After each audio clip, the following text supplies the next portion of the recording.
Welcome back, friends. Here is night one of dinners for the week. So tonight we are actually going to have burritos or soft tacos, whatever you want to call them. So with our tacos, we are going to make them with the Joseph's lavish bread. All of the point values for Smart Points, Points Plus, and Classic Points will be listed on the screen. So if we cut one of these lavish breads in half, it makes two pretty good sized tacos. We're going to top it with some reduced fat sour cream. The meat that we're using for our tacos is going to be the 96.4 extra lean butcher shop ground beef from Trader Joe's. For the price point, it is the best quality lean ground beef I have found. I'm going to dice up some tomatoes and onions. I love this burger leaf lettuce. It's already single cut leaves, great for sandwiches, burgers. I'm just going to chop some up for my tacos. Of course, we will flavor our meat with McCormick taco seasoning. I'm going to make some no-fat refried beans for on the side as our side dish, and then a mix of the Trader Joe's light shredded mozzarella and the Mexican style reduced fat cheese. So this is what is going to be the components of our tacos. While my hamburger's browning, I'm going to go ahead and cut up all of my vegetables for my tacos, my tomatoes, my onion, and my lettuce. And that way it's all ready and prepared.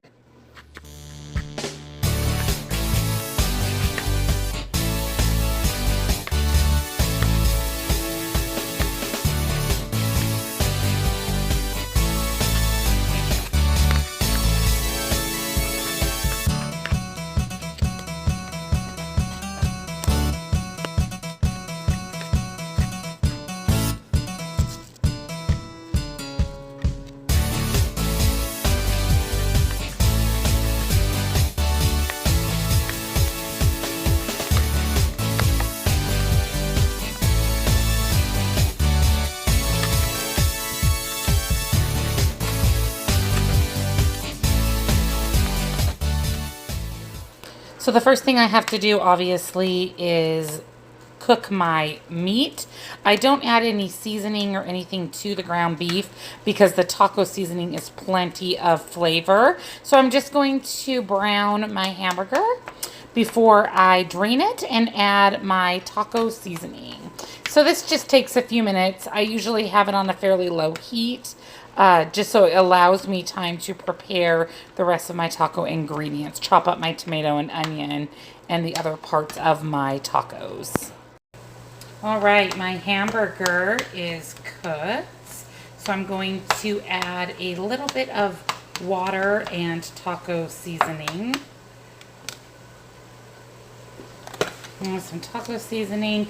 I just kind of wing it. I know about the amount that comes in a pack. So I'll just add that to my hamburger. You can always add a little bit more or a little bit less. Add some water. And then go ahead and mix that up. And I usually will let it cook just a couple more minutes. It just kind of sinks in the flavor of the taco seasoning into the meat.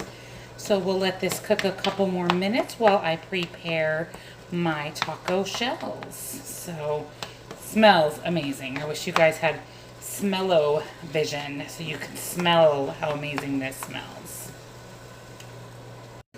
So this is the size of the lattice shell. So as you can see, it is a fairly good size.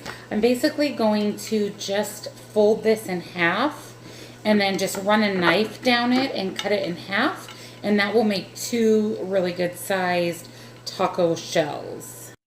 And slice this right in half here. Usually what I prefer to do once I do cut my shell is I will add my cheese and put it in the microwave for just a couple of seconds to melt the cheese. So this is the size of the shell, so it's perfect for a taco. So I'm going to add 1 ounce of the Trader Joe's light mozzarella cheese and divide that kind of between the two. I try to keep most of my ingredients in the middle of the shell just for easy roll up. So add the cheese, and then I'm going to pop it in the microwave for just a few seconds to kind of get the cheese melted. So you can see that the cheese is melted. That also makes the bread a little more pliable. I'm going to then add my taco meat, and I am allowed 4 ounces of taco meat. So I have that ready to go as well, which basically allows me 2 ounces per shell, which again, I put it right down the middle. It just makes it easier for folding of the taco shell. So add my meats. Okay. After I add my meat, I will add the rest of my vegetables. So I'm going to do some onion and some tomato, again down the middle of my shell for ease of folding. Not a big tomato fan, but there are certain things that I really like tomatoes in, and one of those things is tacos. So I added a good amount of tomatoes, and then I'm going to add in some of my cut up leafed lettuce. Again, it saves a lot of time if you're a big sandwich or burger eater to buy it pre-sliced. So there are my 2 tacos, and then I'm going to divide out 2 tablespoons of the sour cream. And I like to do, as you can see, little droplets of the sour cream, a tablespoon in each taco. That way it's distributed throughout the entire shell instead of just in the middle of my taco. Hate that when you get a taco at a drive-thru or a restaurant and all the sour cream is in the middle. So there is my 2 tablespoons of sour cream. And then you can roll it either way. You can roll it this way or you can roll it this way. I'm going to roll it this way, where essentially it makes a couple of burritos. So there's what that looks like rolled up. And there is my second one rolled up. So that's essentially what they're going to look like in the lavish bread. Looks delicious. Then I just need to warm up some refried beans and I'm set. All right, my dinner is complete. So there are my 2 burritos and my half of a cup of refried beans. Points are on the screen. And I am excited to give this lavish bread a try. It rolled up really nice, made a really nice looking burrito taco. So yeah, excited to give it a try. I was also thinking these would be delicious as roll-ups, like turkey roll-ups for lunch. So hope you enjoyed tonight's dinner. Welcome back, friends. It is night 2 of dinners. Tonight we are doing a quick and easy dinner, but I will show you the air fryer and what it produces as far as food. If you don't have one, I would highly encourage you to get one. So tonight we're going to do some of the Trader Joe's chicken fried rice. All of the points plus smart points and classic points will be on the screen. So I am going to cook 2 bags because 1 bag is not enough for my husband and myself with some leftovers. So this is great because the chicken is already in there. You don't even have to add anything to it. So I love the Trader Joe's chicken fried rice. I always cook it in sesame oil instead of vegetable or canola oil. I feel like it gives it a little bit more flavor. And then in my air fryer, I'm going to cook the Weight Watchers staple of the chicken and cilantro mini wontons. All of these items, the rice and wontons, are in my Trader Joe's haul, and I will link that video above for you if you have not seen that. I found some great things at Trader Joe's. And then I'm going to use the Trader Joe's soy yaki as my dipping sauce. So this is going to be night 2 of dinners. So to prepare the wontons to go in the air fryer, I actually have, I'll show it to you. I have the air fryer oven, the Power Air Fryer Oven Elite. So mine's a little bit different than the ones with the drawers. So mine comes with several attachments, one of which are these screens. Things like to stick to these screens. So I always spray these with some cooking spray prior to putting the food on there, and then that way the wontons will not stick. So I always spray them on a paper towel as well for the residue, but it really makes a difference in the stickiness of your food. I am then going to do a single layer of the wontons. You don't want to double them up. They won't become as crispy if you do. So I'm just gonna lay them out in a single layer.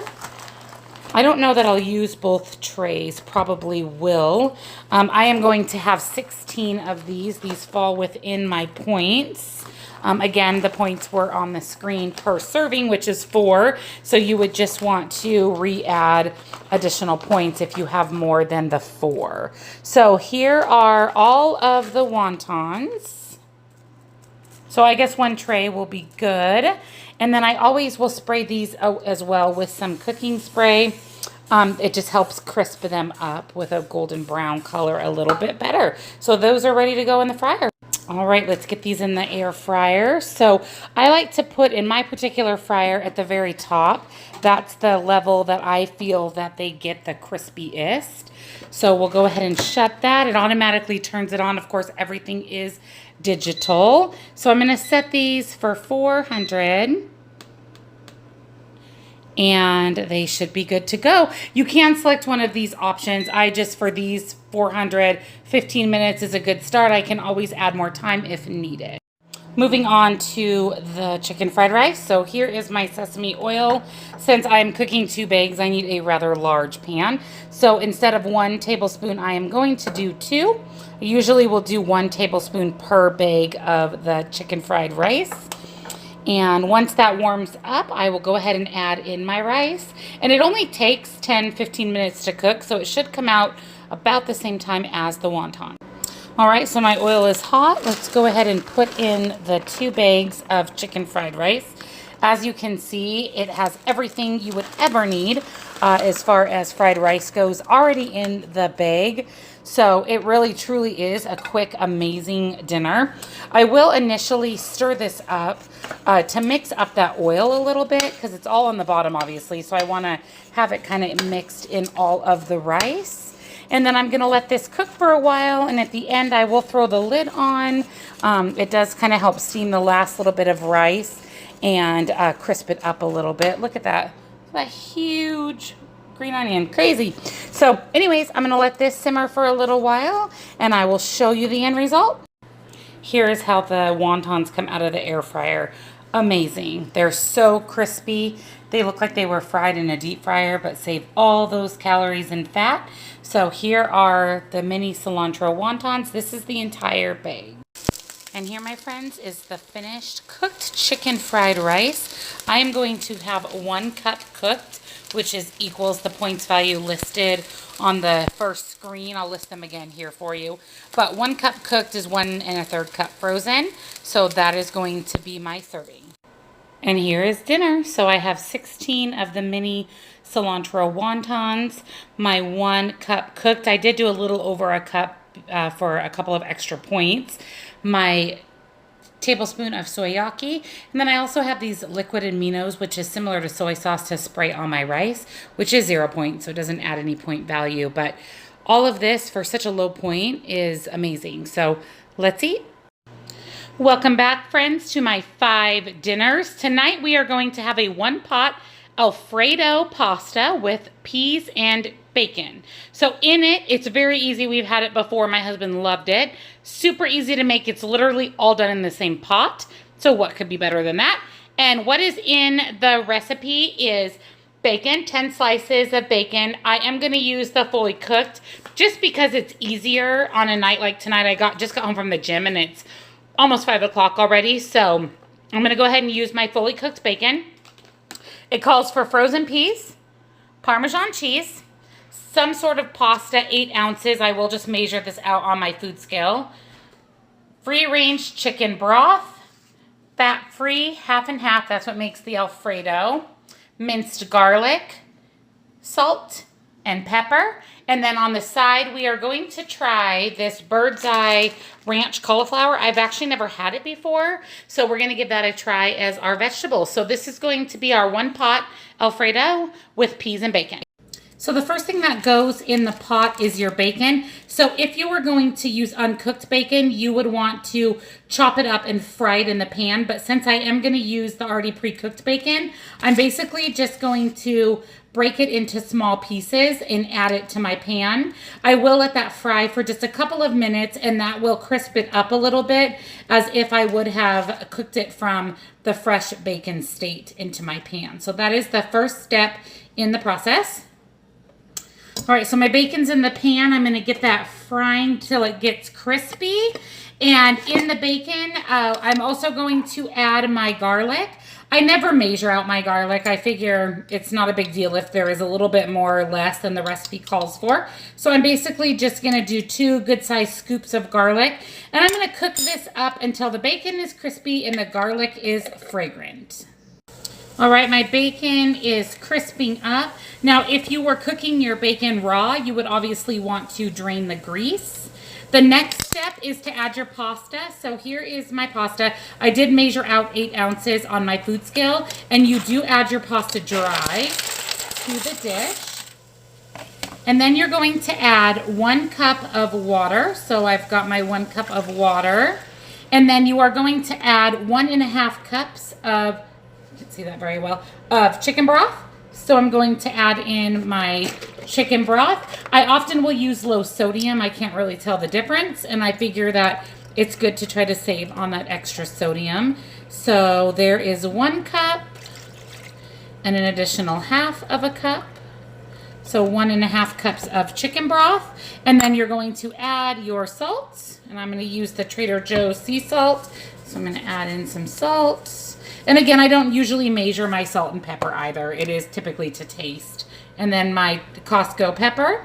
I'm going to just sprinkle in some of that. And then you allow this to come to a boil. And then you're going to cover and let it simmer for 12 minutes or until the pasta is cooked. So I will be back once it gets to a boil and my pasta is cooked. But this is what it looks like, just getting ready to come to the boil.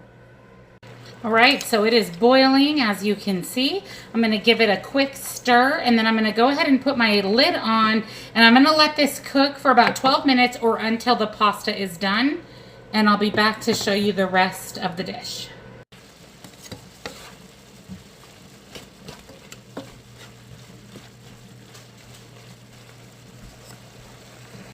All right, so it looks like the pasta is done. As you can see, there is no more liquid. So it actually did use all of the liquid I added, the broth and water, to cook the pasta. So it's just about done. It's a quick and easy dinner. The next thing I'm going to add is 1/2 cup of fat-free 1/2. The recipe did not call for fat-free, but that's typically all I ever have on hand. And of course, I'd rather save some of the calories and fat from regular 1/2. And I am going to keep this on medium-high heat as well. And then I'm going to add 1.5 cups of frozen peas. So there's 1/2 cup. Here are my peas. 1 cup, 1.5. The first time I made it, I felt like this seemed like a lot of peas, but honestly, in the finished dish, it's really not a lot of peas. So I'm going to mix those in. So see, once you mix it into the pasta, it's definitely not as many as you would originally think with 1.5 cups. And then the last thing that I'm going to add is my Parmesan cheese, and it calls for 1/2 cup. So I'm going to quickly scoop myself out 1/2 cup here. The last time I made it, I had to use grated Parmesan, like I call it the shaky cheese that you put on spaghetti, because I didn't have any of the shredded. And I think this is going to be a lot better to have the real shredded cheese. It's going to make it more of an Alfredo consistency. So you're just supposed to stir this constantly until it thickens, which as you can see, there really isn't that much liquid in it anyways. So I'm just going to let that cheese melt, let that cream get a little thicker, and then I'll be ready to plate. All right, and there is the finished pasta. I have my cauliflower in my steamable bag in the microwave, and then I will plate up our dinner. All right, and there is dinner. So the serving is 1.25 cups of the pasta. I will list the classic, Smart Points, and Points Plus on the screen for you. So there's 1.25 cups. And then there is the steamable ranch flavored cauliflower. And I will, of course, link the recipe in the description box below. But this is going to be tonight's dinner. Thank you for tuning in for another evening dinner treat. Happy Thursday. Here is night 4 of dinners. Tonight we are having skinny Mexican chicken and brown rice casserole. I will include the points on the end screen, and the recipe is linked in the description box below. So here's what's in the casserole. You've got your chicken. I went ahead and already cooked mine and diced mine up. You've brown rice. I did the same, pre-cooked my brown rice. Diced up an onion, about 1/2 cup. 4 ounces or 1 cup of light Mexican shredded cheese. I do have some light at the bottom, but I ran out, so I went ahead and used the Trader Joe's light mozzarella. 1 cup of jarred sauce, but I used my homemade in the crock pot marinara. I will link that video above if you haven't seen that yet, how to make 0-point crock pot marinara. It also includes frozen corn, cumin, chili powder, garlic, and 1 can of fire roasted diced tomatoes. And then the toppings that they suggest for the casserole are sour cream and salsa. So I pulled those out as well. And we are going to have a side dish. We're going to try this rice vegetable pilaf with sea salt, and we'll give that a try. It just cooks easily in this microwavable bowl. So that is going to be our dinner. So let me show you how to put it together. All right, so the first thing we're going to do is grease our pan. It calls for a 9x9, but I don't have one, so I did this pan. And then the next thing is to cook our onions and our garlic in the microwave till softened. So I'm going to get those in the microwave. All right, so as you can see, my onions and garlic are softened and cooked. So this recipe is easy. You're literally going to add everything to your bowl. So I'm going to put in my onions and my garlic. Again, pre-softened in the microwave. And then you're going to add in your already cooked rice.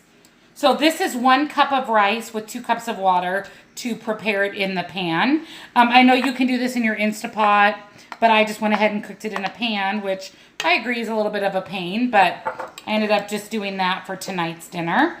I kind of stirred the onions and the rice in together. It is fairly hot since it just came out off the stove. And then I'm going to add in my chicken. So there's my already pre-diced chicken. Give that a quick stir. And then next will be my tomato sauce. So this is that 0-point marinara that I make in the crock pot. So I'm going to add my cup of that. And then I'm going to add in my fire roasted diced tomatoes. I did not open those, so give me just a sec to get those open. All right, and then I'm going to go ahead and add those now that those are opened up, the fire roasted tomatoes. And then you are going to add in your spices. So your ground cumin. And I'm just going to kind of eyeball the amount. You get pretty good at measuring by eyeballing it after cooking for quite a while. And then your chili powder. Again, I'm going to kind of eyeball that. And then the last thing that's going to go in the bowl is going to be 1/2 cup or half of your cheese. So I'm going to go ahead and put in that. The rest of the cheese gets put on top of the casserole before it goes in the oven. So this is the mixed up casserole. You're just going to mix this really well, and then it goes into your already greased pan. And you're going to sprinkle the cheese on top and put it baked uncovered in the microwave, or I'm sorry, the oven for 20 to 25 minutes. So let me show you kind of what that finished product looks like. But there's your mixture. Right there is the casserole in the pan. And then the last thing I'm going to do is sprinkle the last half of my cheese. And this does go in the oven. It says 20 to 25 minutes or until the cheese is melted and browned and the casserole is heated through. So I'm just going to kind of keep my eye on it. I will let you know on the screen the cooking time that I ended up having to do. And of course, everybody's oven is different, so your cooking time could vary.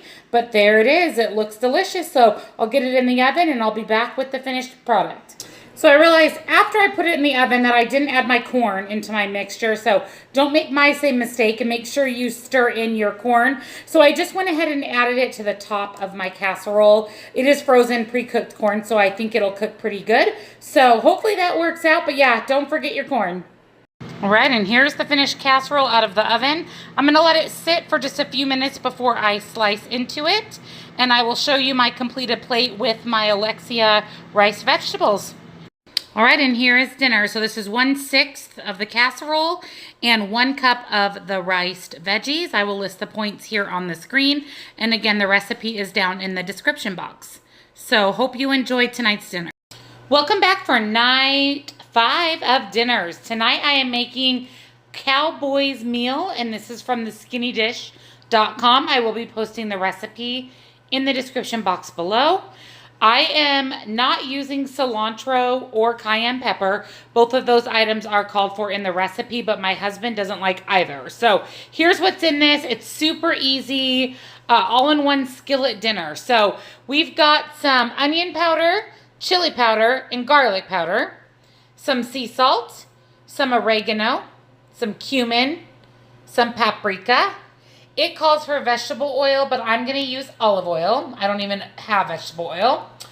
Shredded hash browns, a can of corn, a can of beans. The recipe called for pinto, but I had white beans, so I'm going to use those. Tomato sauce, and then a pound of hamburger. This is the 93.7. So this is everything that goes in the Cowboy's meal. You do have the option to add cheese, onions, tomatoes, cilantro, and lettuce, and you can serve it on tortillas, but you just have to account for the extra points for that. So let's get started with night 5 of dinner. All right, so the first thing that we're going to do is mix together our spices. So I have 1 bowl for the spices for the potatoes, and then 1 bowl for the spices for the rest of the dish. So 1 teaspoon of onion powder. So let's go ahead and first do the onion powder. So 1 teaspoon of that, and this first bowl is going to be the one for the entire dish. So there is the 1 teaspoon of the onion powder. And then it calls for half of a teaspoon of the garlic powder. But it also says to have another teaspoon for the mix for the potatoes. So here is the garlic powder. So we're going to do a half a teaspoon of that. So there's our half a teaspoon of the garlic powder. And then I'm going to reserve an additional teaspoon in this bowl here. And that is for the potatoes. So there's the teaspoon for the potatoes.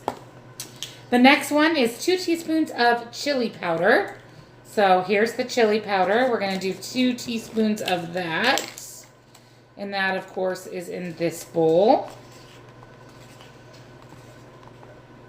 There's our 2 teaspoons of the chili powder. And then we are going to do a teaspoon of salt plus an additional teaspoon of salt in the dish, the bowl for the potatoes. So I'm going to pop the lid off. So this is the Trader Joe's sea salt. So there is the teaspoon in that bowl and the teaspoon with the garlic powder. So this is all that is going in the potatoes. So I'm going to go ahead and set that aside. And then we've got a half a teaspoon of oregano.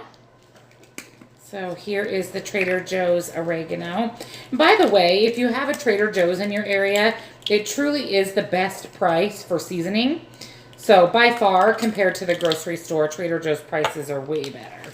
So there's the oregano. And then we are going to do 2.5 teaspoons of the cumin.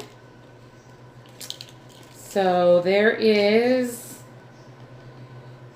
ooh, that's full. There's my half. And then 2 teaspoons. Cumin's getting low.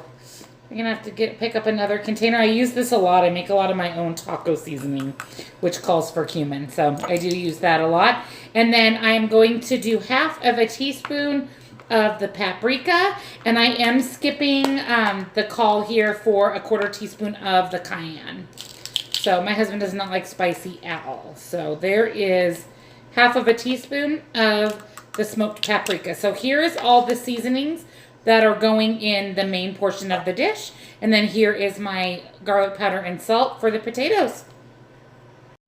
All right, next up we are going to brown our ground beef. So there's my Simple Truth Organic 93.7 ground beef. It does say to go ahead and break up the ground beef.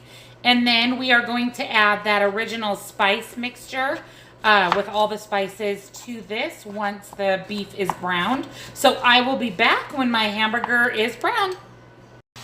All right, so the hamburger is brown. So I'm going to add my spices. Stir that around. And then we are also going to add our tomato sauce. So let me get the spices moved in here. And we're just going to let this cook for about 3 minutes. So here is the tomato sauce. So we're going to do an 8-ounce can of tomato sauce. You're going to let that warm through basically. It says for about 3 minutes. And then this will get transferred to a separate bowl. So let's let that cook through. I'll be back in 3. All right, so there it is with all of the spices and the tomato sauce. And then that's just going to be added to a bowl and set aside. And then we are going to cook the rest of our meal in this same pan. So I'm going to try to get the majority of it out. Perfect. And this is basically just going to get set aside. And then into this pan, I am going to put 3 tablespoons of oil. And like I said, I am going to use olive oil. So I did measure out 3 tablespoons. And then once that olive oil heats, we are going to add in our hash browns. So let me let that warm up a little. All right, our oil is heated through, so we are going to add our hash browns. It is 6 cups of hash browns. So there is that. Oh, it's a big block of frozen hash browns, all right. And then to the hash browns, we're gonna add the other bits of spices that we had set aside. So that is salt and garlic powder. And then you're going to let this cook until the hash browns have browned. So I'm going to let those defrost and cook through. We are going to have roasted asparagus with dinner as well. So I just sprayed it with some non-stick cooking spray, added my asparagus, and then I added some of the Pam olive oil cooking spray. 0 points. So I sprayed the asparagus with that, added some garlic powder and some seasoned salt, and I'm going to throw this in the oven while the rest of our meal is cooking. All right, so the hash browns are cooked. So the next 2 things we are going to add is our can of corn. So it is drained. So there is my can of Simple Truth organic corn. And then drained and rinsed also is my can of white beans. So those are going to get added. It's going to continue to cook for just a couple of minutes before I add in the meat mixture. And then it's ready. So I think I'm going to serve my husband's over tortillas, and I'm going to serve mine with just a little bit of sour cream. I probably will add sour cream and cheese to his as well. And make sure if you do add any of those optional ingredients that you do count the points, because they are not included in the points that I will list here on the screen. So I'm going to let this cook through for a couple minutes, and then I will add my meat mixture. All right, and the last step is to add our meat mixture back into our pan. We're going to stir that all together, and I'm going to let it simmer for just a few minutes just to really get the flavor of the meat absorbed into the potatoes. So the serving size is 8 servings per recipe. So this pan is very large. There's a lot here. So it says that this makes 8 servings, and then it says that a serving is roughly 1 1/4 cups. So I'm going to measure out 1 1/4 cups for myself, and I will show you what that looks like when I plate our dinner. But again, I am going to let this cook a little longer to get those flavors absorbed. But there you go. There is your Cowboy meal. And again, this is a lot of food for the points value. All right, so here's the completed dinner. So I have 1 1/4 cups of the Cowboy's meal. I did add 2 tablespoons of sour cream, and then I've got my asparagus. So all of the points will be listed on the screen for Points Plus, Smart Points, and Classic Points. And then I'll show you my husband's as well. So this is his. So his is a little bit different. I did put his over tortilla strips, and I added cheese and sour cream. So you can do that as well. You just have to count the points. So there is our dinner. Thank you for joining me in my 5 nights of dinners. Please comment below if you have any suggestions for another video and maybe 5 more recipes that I can show you. And again, all of the recipes will be linked in the description box below. And if you haven't already, please subscribe to my channel, comment, like, and hit that notification bell so that you receive notification every time a new video is posted. Thank you, and I hope that you enjoyed the 5 nights of dinners.